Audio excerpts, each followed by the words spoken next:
The priest left the altar, went into the sacristy. He would whisper to his mother, "Mommy, Mass isn't over." "Yes, it is." 4 Sundays he said that. The 5th Sunday he could not stand it any longer. He knew how it should end. Everything should end. He stood up on the pew, turned to the congregation, says, "Bye now. God love you."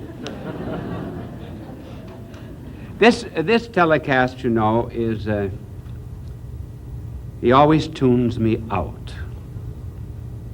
It's not about people who are disagreeable, not that class that belonged to the Italian barber that I know of. A friend went into his barber shop and announced to this Italian barber that he'd won a trip to Rome. "Yes? How are you going?" He says, "TWA." "Oh," he says, "don't take that line." He said, "The engines always conk out, never arrives on time. Where are you going to stay when you get to Rome?" He said, "The Excelsior Hotel." He said, "It's a flea bag. Don't go there." "Where are you going to eat?" "Cesare restaurant." "Oh, they put potassium cyanide in the food." "What else are you going to do?" He said, "I'm going to have an audience with the Pope." "Oh," he said, "there'll be 20,000 screaming Italians. You'll never get near the man." 6 weeks later, he came back. "How was the trip?" asked the Italian barber. "Fine," he said. "Travel TWA, just as Bishop Sheen said, travel with angels, perfect flight. Excelsior Hotel, excellent, fine food, the Cesare restaurant, and I had a private audience with the Holy Father." "You did? What did the Pope say?" He said, "Where did you get that awful haircut?"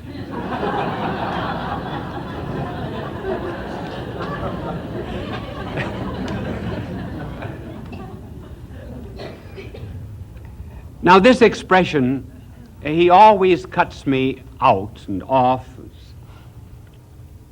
is taken from radio and television.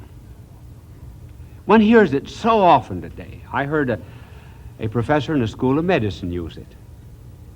He said that as soon as he begins to talk to the medical students about the necessity of caring more for patients than just for disease, he said, they tune me up.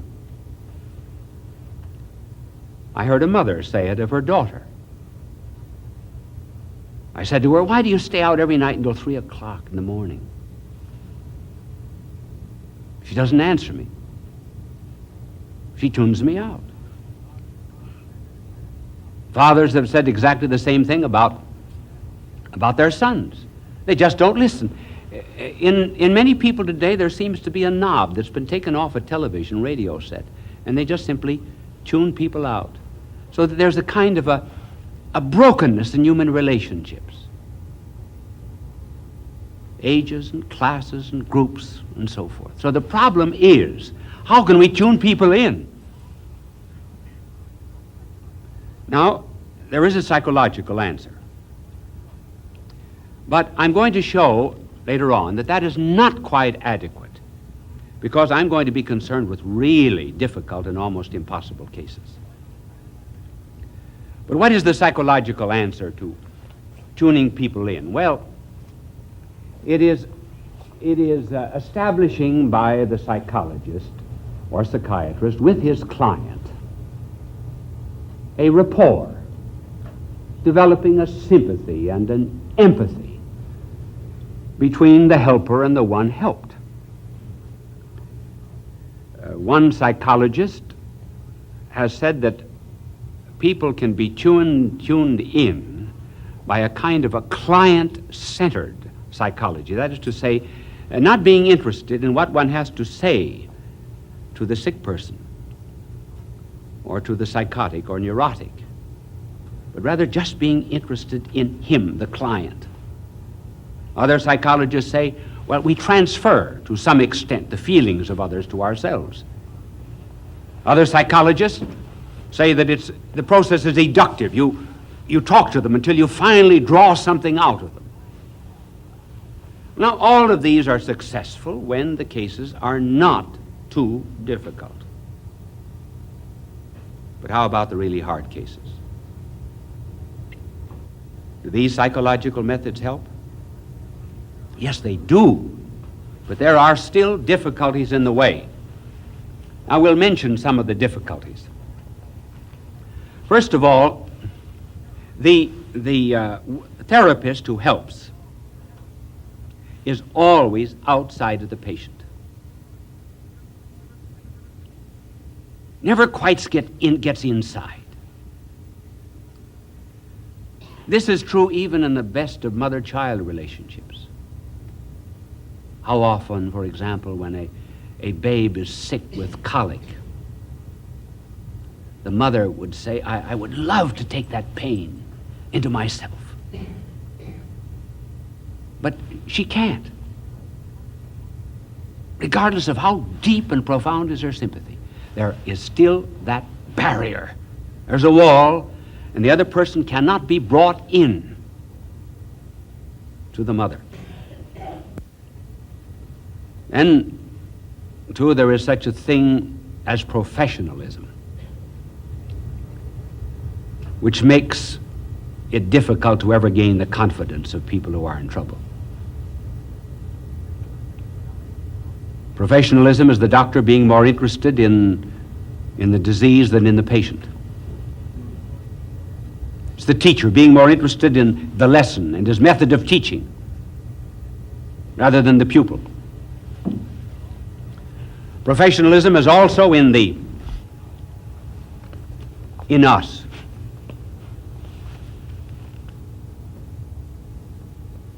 And too often, unfortunately. So we do not establish a deep, heartfelt bond with those that we help. How often, for example, we tell them to pray. We tell them to pray. Do we pray ourselves?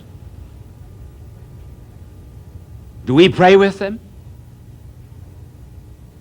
So it's not only in the field of psychology, it can also be in the field of religion. And it makes no difference which area it is. When we're face to face with very difficult cases, we all live in a two-story house. Down on the first floor is disease, want, anxieties, fears, troubles, miseries, mournings, and the like. We go down to this lower floor. We bring help. We bring food. We bring consolation. We say, keep your chin up, and the like. And then we go back again to that upper floor, far removed from the wants of people. And this is the basic reason why in the almost impossible cases, psychology fails. But remember, I'm saying the impossible cases. Is there any other answer? There is. There's the answer of theology. And this is rare and difficult. But it's real. What is the answer? It's exposure to this hate, to this brokenness, with the intent of absorbing it. So that in theology, the one who goes to these broken hearts becomes like a sponge. He soaks it up, absorbs it, as if it were really his own. There's a group of people in Russia who practice this in an eminent way. They are what are called the Urodivy. Yurodivy. I am told that in Russia, that word means a born fool. Now, what do these Urodivys do? They move in concentration camps, labor camps, wherever there's the tyranny of absolutism. And whenever anyone is about to be punished, justly or unjustly, they ask that the whips, the punishment and the scourges be administered to them. Why do they take this on? Because they say, when hate is shown to other people, hate will be multiplied. And the only way to stop that hate is to diminish it by absorbing it into love and forgiveness. It's something like what happened in the Garden of Gethsemane. Here was a cup, a chalice of wickedness. And someone had to drink it, and drain it, and to the very last drop. If there are 10 men in face of someone who talks to them, and he orates about hate, tells them, hate one another, strike one another on the cheek. As in communist prisons in China, they had to beat one another. First man strikes the second, second, third, fourth. How can it stop? By one man being struck on one cheek, turning the other. It ends it. It's exposure. It is absorption. That was why turning the other cheek was this theological way of absorbing something of the evil and the wickedness of men. I was reading not very long ago in a book by Richard Wurmbrand, who spent 13 years in the communist prison in Romania, about an abbot who had been in prison a long time. And before he was in this prison with its awful tortures, for example, a closet where they were put, narrow closet with nails on one side, nails on the other, and they'd have to stand in there for days. And men would collapse, tear their flesh as they fell, and they would be pulled up. Before he was going through this torture, he went through the torture at a labor camp where men would be thrown, ice would be broken. He was thrown into the river. Frozen men would have to pull logs with icicles hanging from him. One man in particular at this labor camp was the cruelest of them all. He was in charge of what was called the priest brigade. There was something demonic in the hatred. For some reason or other, he was accused, and he was thrown into this prison, this communist guard. And lo and behold, this abbot, who was dying of torture, is told that his persecutor is brought in, and that the persecutor was dying also of tuberculosis. The abbot asked to be taken out of his bed, carried over to the bed of the one who persecuted him. And he said to him, "Heaven is enough, is big enough for both of us. I forgive you for everything you've done, and I love you." And his persecutor said, "Forgive me," and they died in one another's arms.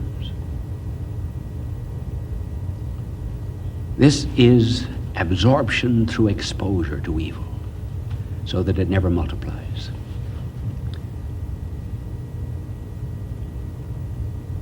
Men in certain positions feel it.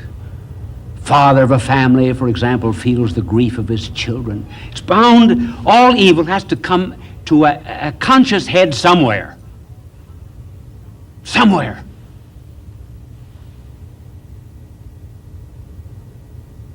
I tell you that as a bishop of a diocese, one feels it.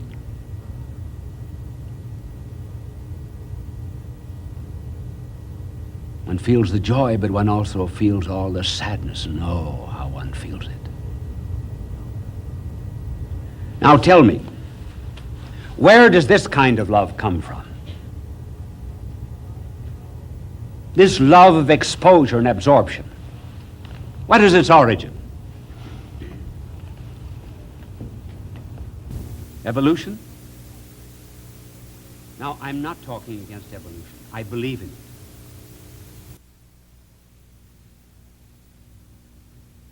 Does it come from evolution? No, that kind of love could not.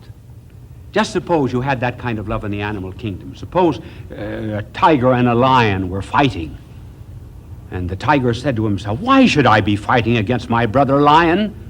He's got the same right to live that I have." That's the end of poor tiger. Anybody that would have a charitable sentiment in the struggle for existence would go down. Just in the evolutionary process alone, it never could have happened.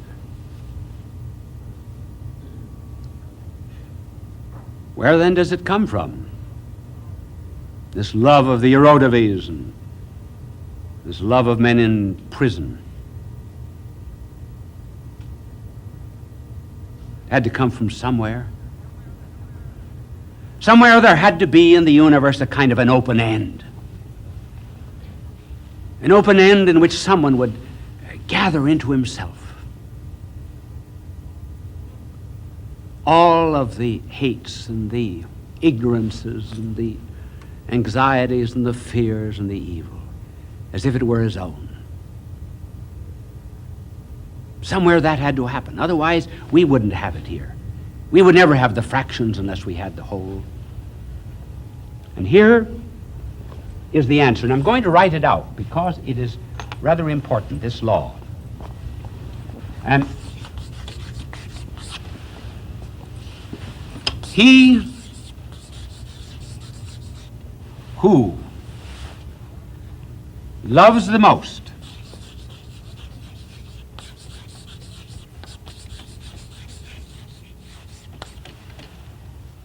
is always weakest.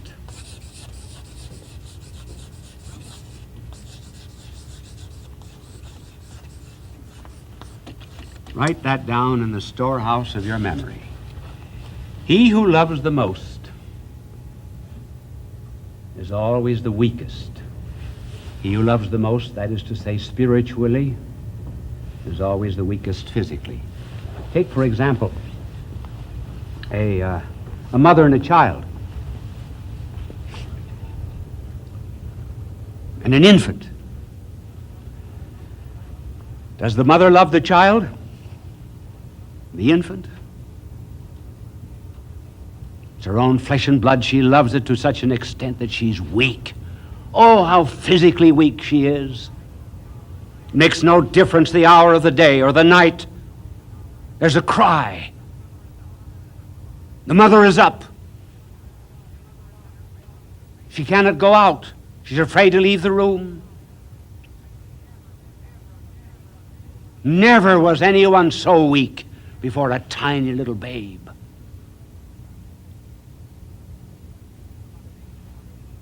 And what makes the mother weak? Love. These people of whom I've been speaking, they're weak. They absorb all of this hate because they love. And to turn it around,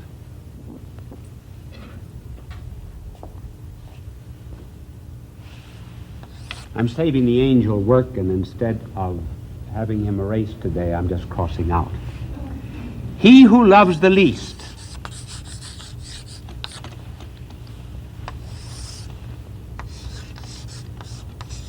is always the strongest. He wanted to do the erasing because just like a dog, when he wants something, his tail will wag and my angel's wings go flappity flap when he wants to erase. He gets so happy. Now, he who loves the least is always the strongest. A son, for example, that strikes his mother. Son does not love the mother. He's strong because he loves the least. Whenever we love, we give power. Isn't that a peculiar thing? Wherever there's love, there's almost a surrender.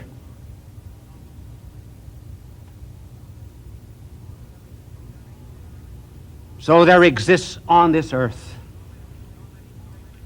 and so many places in this earth, that it is a shame the press does not print those who keep the commandments as well as those who break the commandments. But somewhere on this earth, there is a love that absorbs evil. It did not come from evolution. I think that love that absorbs evil existed in someone who, in the face of deafness, would sigh. Someone who, in the face of death, would shed a tear.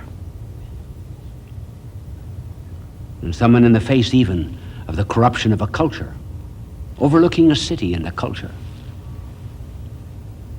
might also weep. Somewhere there had to be someone who loved so much that he was helpless.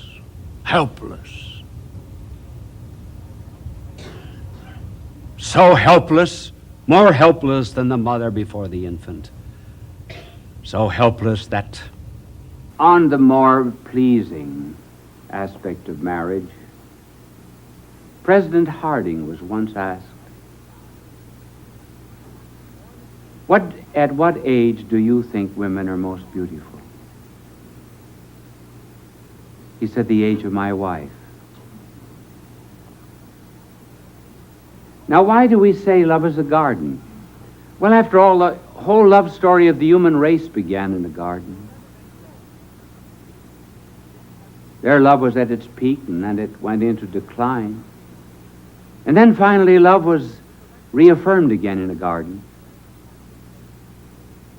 Because the gospel says, and the place where they crucified him was a garden, where the flowers seemed to be dead, and yet in the springtime there was a resurrection. But if it be a garden, we're going to take some of the stages of love in terms of a garden. Now, before one can be married, or let us say before you can plant a garden, you have to get a flower catalog. And they're always very ornate, you know. And you look through the flower catalog for the kind of flower that you want. And that equals courtship, doesn't it? Where a man seeks a lady and the lady seeks the man. Now, there are all kinds of flowers in this garden. Roses, lilies, humble violets, sunflowers, carnations. One can have only one, but one courts this person or that. And it is interesting to note that in this courtship, very often a girl will choose a man at the age of 17, which she would not choose generally at 19. And very often, the man that she would choose at 19 is not the man she would choose at 21. We have actually, in the United States, the longest the longest juvenile period of any country in the world. Maybe it's because we're wealthy. and we're comfortable. And it takes a long, long time to grow up. I knew of an Irish couple that had been courting for years, 20 years or more. And she said to him, "Don't you think that we really ought to be getting married?" And he said, "Glory be to God who'd be having either of us."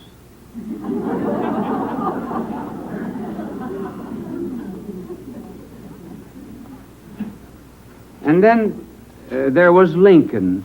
Lincoln, see, courted Mary Todd. And yet he was not so sure about it. 5 days before he had doubts.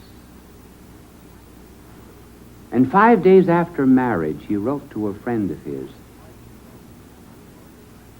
"Nothing new, except I've been married," which to me is a profound wonder. Charles Dickens, who did not choose a particularly good flower, wrote once to the young lady whom he was courting. He said, "If during this period that you love me, you really should seek to be at your best. But if you have such violent outbursts of temper, what will it be later on?" So there's some indication of, as one looks through this catalog of flowers, all the girls and all the boys that are available, there was always some embarrassment of choice, but I really believe, not in every instance, but in some, there is such a thing as love at first sight. I wonder if every one of us who is about to become engaged does not have a picture of the girl, for example, he wants to marry, the man. And if the girl does not have a picture of the ideal. Is not that true about music? We hear music for the first time and we like it or we dislike it. Why is that? It's because the music that we love is the music we already have in our own heart. There's a certain tempo, flow, and rhythm about our lives. And certain people fit into that.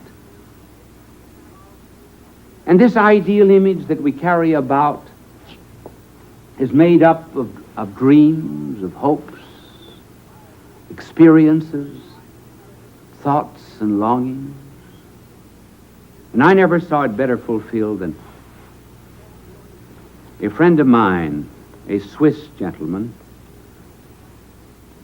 who had a picture in his home that he noticed when he was about 4 or 5 years of age. And looking at that picture one day, he said to his mother, "Someday, Mother, I'm going to marry a girl that looks exactly like that." Now, this was in Switzerland. And then as he went on, that is to say, became older, he repeated the words to his mother. He told me about the story. I witnessed his marriage to his wife. And do you know that that picture is almost a painting of his wife? It's now hanging in their home. He really had an ideal love. So therefore the courtship is like the flower, picking the flower before you begin to make your garden. And then afterwards comes the choosing of the one flower. And the choosing of the one flower, of course, is the proposal.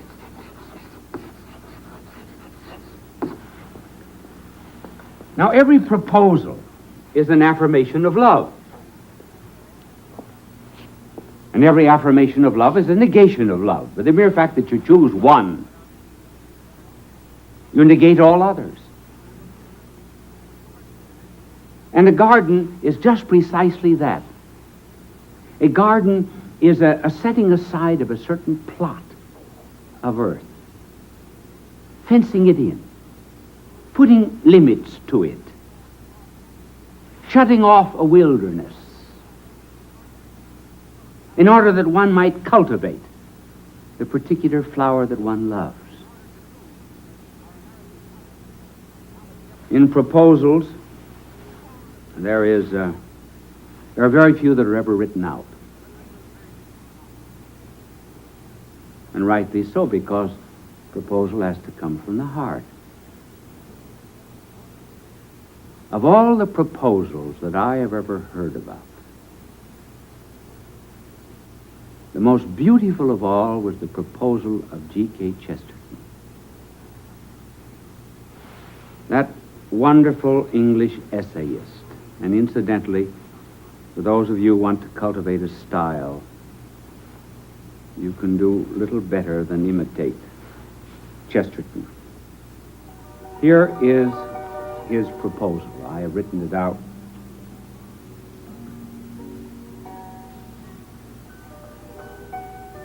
There are 4 lamps of thanksgiving always before me. The first is my creation out of the same earth with such a woman as you. The second is that I have not, with all my faults, gone after strange women.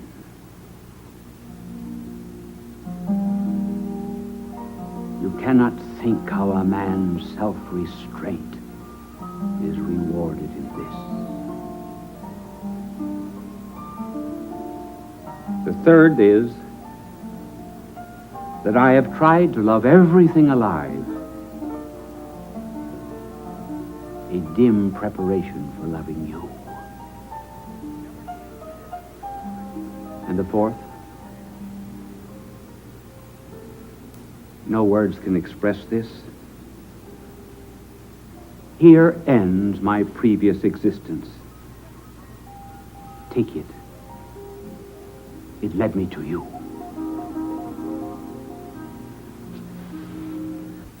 And after the choosing, 2 O's in choosing. How many noticed that? All of you noticed it. Yes. Now, I didn't do this purposely, but that's always one way to get attention. I could have said, well, you see, we're all going to sleep.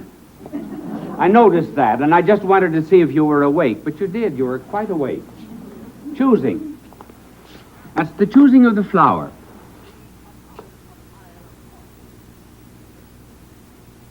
And the next is the marriage. And the marriage is the planting of the garden.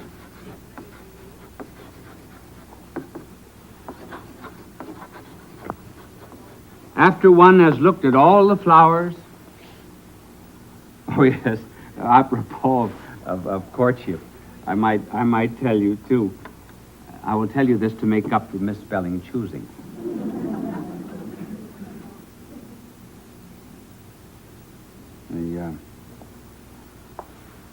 This young man confided to a friend of his. He said, she's the most wonderful girl in the world.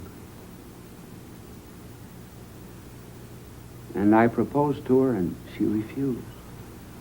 All his friends said, don't be downhearted. After all, when a woman says no, she sometimes means yes. But he said, she didn't say no. She said, phooey.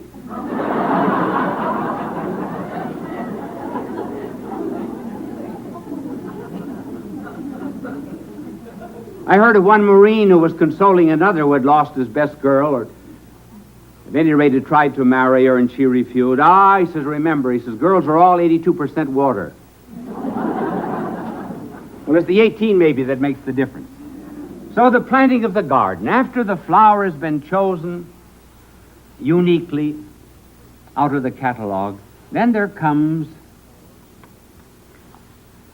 the union of the flower and the garden, the planting of the seed.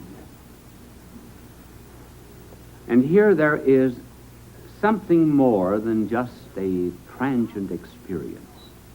I believe that I told you in a previous telecast that Scripture never speaks of marriage in terms of sex. It speaks of it in terms of knowing. Lot's daughters knew not man. Adam knew Eve, and she conceived. Then the Blessed Mother said to the angel, how shall this be? I know not man. Interesting, isn't it, that it should speak of it in terms of knowledge? And why? Well, because there are certain things that can be known in their depth, such as death itself. That's something you have to experience to know what it is. Until we die, we don't know what it's like. Another is the experience of life. No young person can give any judgment at all about what life is as it's gone through its various phases. And the union of husband and wife is another. I know you. I know myself. A borderline has been crossed.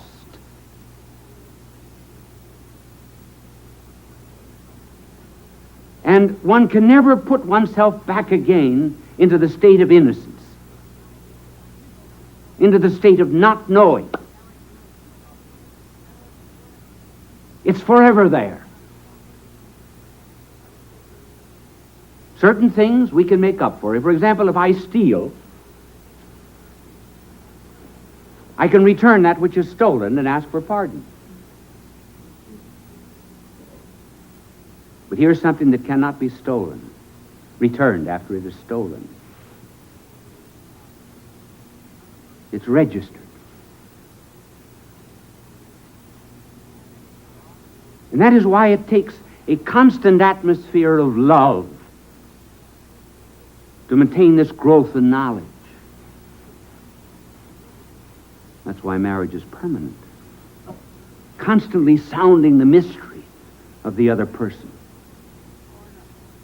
Mystery of body, the mystery of soul, the mystery of a woman, the mystery of a man, mothercraft, fathercraft, and all that love means.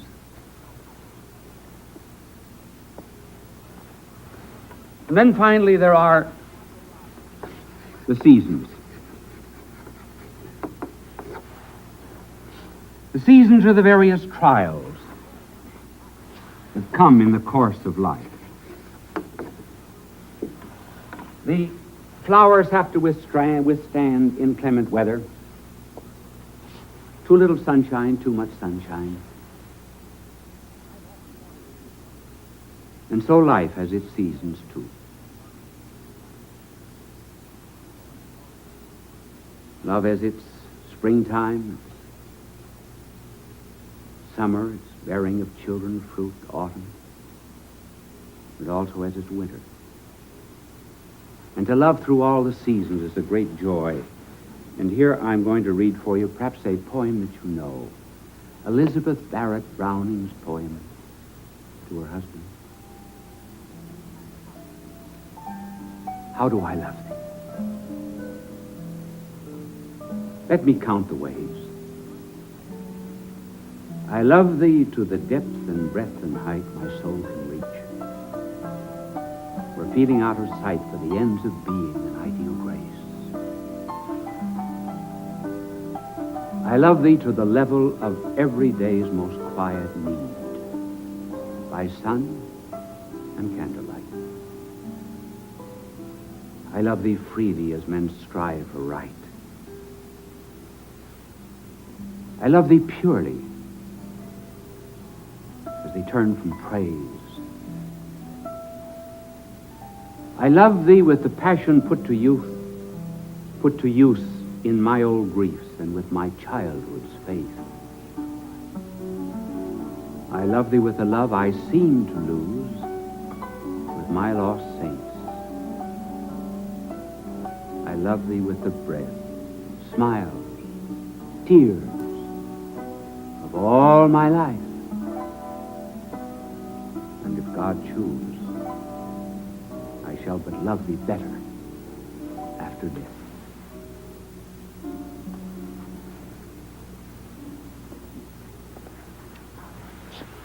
Such are the seasons where at first the body leads the soul, and later on it is the soul that leads the body. Now there is the last point of all. One thing we have not found in our garden is something invisible. The invisible forces which work on a garden. Yes, here's the growth of this rose or lily, whatever it happens to be. But do you explain its growth simply by the planting of the seed and by the earth? Think of the tremendous invisible forces. The atmosphere, the sun, the dew, the hidden chemicals. Actually, more of them go into the developing of this rose or this lily than does the earth and anything you can touch. And so there's something unseen and invisible in all love. And that's the source of love itself, which is God. I just cannot conceive a young man being in love and not loving God. I can't conceive it. This is the invisible force that pulls them on. That's why they speak of our love. Something bigger and better than just your love and mine. It's not the sum of two. Something bigger than both of us, as they say.